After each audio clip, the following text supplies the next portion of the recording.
is that man in his quest for knowledge and progress is determined and cannot be deterred. The exploration of space will go ahead, whether we join in it or not. And it is one of the great adventures of all time. And no nation which expects to be the leader of other nations can expect to stay behind in this race for space.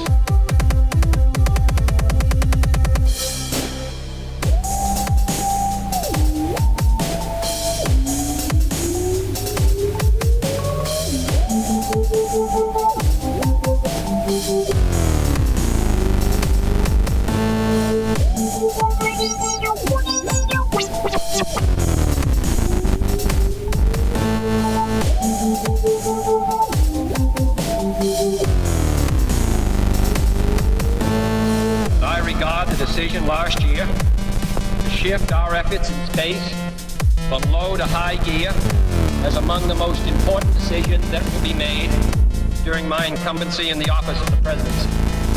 In the last 24 hours, we have seen facilities now being created for the greatest and most complex exploration in man's history.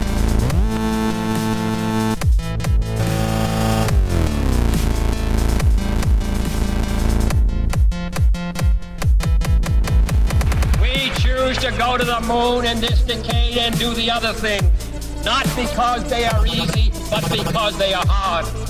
Because that goal will serve to organize and measure the best of our energies and skills. Because that challenge is one that we're willing to accept, one we are unwilling to postpone, and one we intend to win, and the others too.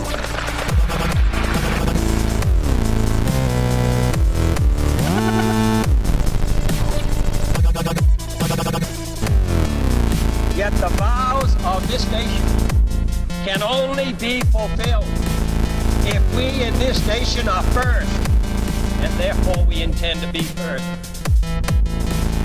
Whether it will become a force for good or ill depends on man, and only if the United States occupies a position of preeminence can we help decide whether this new ocean will be a sea of peace or a new terrifying theater of war.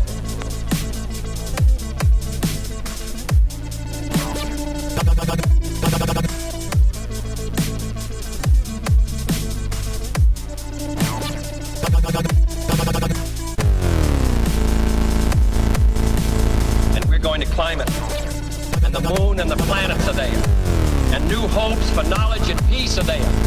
And therefore, as we set sail, we ask God's blessing on the most hazardous and dangerous and greatest adventure on which man has ever embarked. Thank you.